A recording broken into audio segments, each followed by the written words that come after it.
అందరికీ నమస్కారం. టీడీపీకి షాక్, సీనియర్ నేత గుడ్ బై. తెలుగుదేశం పార్టీకి భారీ షాక్ తగిలింది. ఆ పార్టీ సీనియర్ నేత ఒకరు గుడ్ బై చెప్పారు.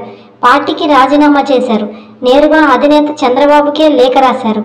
ఇప్పటి వరకు విపక్ష వైఎస్ఆర్ కాంగ్రెస్ పార్టీకి రాజీనామాలు చేసిన నేతలనే చూశాం. తొలిసారిగా అధికార పార్టీకి చెందిన నేత గుడ్ బై చెప్పటం విశేషం. అదీ కాకుండా ఉమ్మడి కడప జిల్లాకు చెందిన నేత కావడం ప్రాధాన్యత సంతరించుకుంది. మహానాడు జరిగి 10 రోజులు కాకముందే కడప జిల్లాకు చెందిన నేత రాజీనామా చేయడం అంతటా చర్చకు దారితీసింది. మొన్నటి ఎన్నికల్లో పోటీ చేసి ఓడిపోయిన నేత సుగవాసి బాలసుబ్రహ్మణ్యం పార్టీకి రాజీనామా చేశారు. రాజంపేట నియోజకవర్గంలో గ్రూప్ తగాదాలు, తన తండ్రి పాలకొండరాయుడు మరణంపై అధినేత చంద్రబాబు స్పందించకపోవడం, కనీసం పరామర్శించకపోవడంతో ఈ నిర్ణయానికి వచ్చినట్లు తెలుస్తుంది. 2024 ఎన్నికల్లో రాజంపేట అసెంబ్లీ నియోజకవర్గం నుంచి పోటీ చేశారు సుగవాసి సుబ్రహ్మణ్యం. రాష్ట్ర వ్యాప్తంగా కూటమి ప్రపంచం సృష్టించిన రాజంపేటలో మాత్రం వైఎస్ఆర్ కాంగ్రెస్ పార్టీ అభ్యర్థి విజయం సాధించారు. అయితే ఎన్నికలకు ముందు తర్వాత పార్టీలో వర్గ విభేదాలు కొనసాగుతూ వచ్చాయి. ప్రస్తుతం ఆ నియోజకవర్గంలో 3 గ్రూపులున్నాయని తెలుస్తుంది. రాజంపేట పార్లమెంట్ పార్టీ అధ్యక్షుడిగా జగన్మోహన్ రాజు, మాజీ ఎమ్మెల్సీ చెంగల్ రాయుడు, సుగవాసి సుబ్రహ్మణ్యంలు 3 గ్రూపులుగా విడిపోయినట్లు సమాచారం. అయితే ఓడిపోయిన తర్వాత సుగవాసి సుబ్రహ్మణ్యానికి పెద్దగా ప్రాధాన్యం ఇవ్వడం లేదు. ఇది ఆయన వర్గంలో అసంతృప్తి రేపింది. అందుకే రాజీనామా నిర్ణయానికి వచ్చినట్లు తెలుస్తోంది. మరోవైపు సుబ్రహ్మణ్యం తండ్రి పాలకొండరాయుడు ఇటీవల అనారోగ్యంతో చనిపోయారు. సుదీర్ఘ కాలం పాటు ఆయన తెలుగుదేశంలోనే కొనసాగారు. అటువంటి నేత చనిపోతే అధినేత చంద్రబాబు కానీ లోకేష్ కానీ కనీసం స్పందించలేదనేది సుబ్రహ్మణ్యం వర్గీయుల ఆవేదన. పాలకొండరాయుడు 1978 ఎన్నికల్లో రాయచోట్ నుంచి జనతా పార్టీ నుంచి ఎమ్మెల్యేగా గెలిచారు. 1983లో టీడీపీ ప్రభంజనం వీచింది.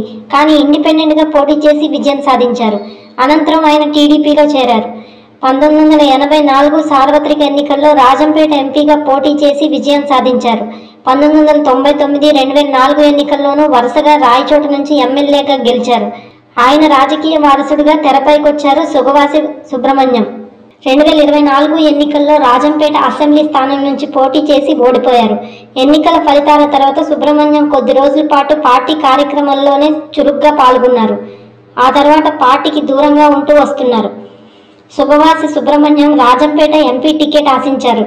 అయితే అనూహ్యంగా పొత్తులో భాగంగా ఆ సీటును బీజేపీకి కేటాయించారు. మాజీ ముఖ్యమంత్రి కిరణ్ కుమార్ రెడ్డి అక్కడి నుండి పోటీ చేశారు. కానీ తక్కువ ఓట్లతో ఓటమి చవిచూశారు.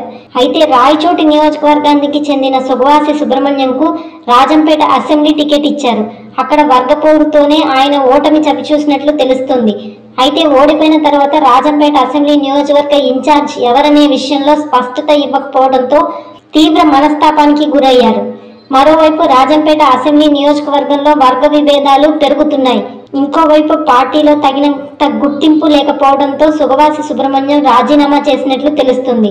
అయితే ఆయన రాజకీయాలకు దూరంగా ఉంటారా లేదంటే వేరే పార్టీలో చేరతారా అన్నది కొద్ది రోజుల్లో క్లారిటీ రానుంది. హాయ్ ఫ్రెండ్స్, మా ఫ్యూచర్ టుడే ఛానల్ చూస్తున్నందుకు చాలా థ్యాంక్స్. మరిన్ని లేటెస్ట్ వీడియోస్ కోసం వెంటనే సబ్స్క్రైబ్ చేయండి. అలాగే ఈ బెల్ ని కూడా రింగ్ చేసేయండి.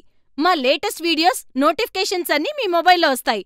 మా వీడియోస్ మీకు నచ్చితే లైక్ చేయండి, షేర్ చేయండి, నచ్చకపోతే కామెంట్ చేయండి.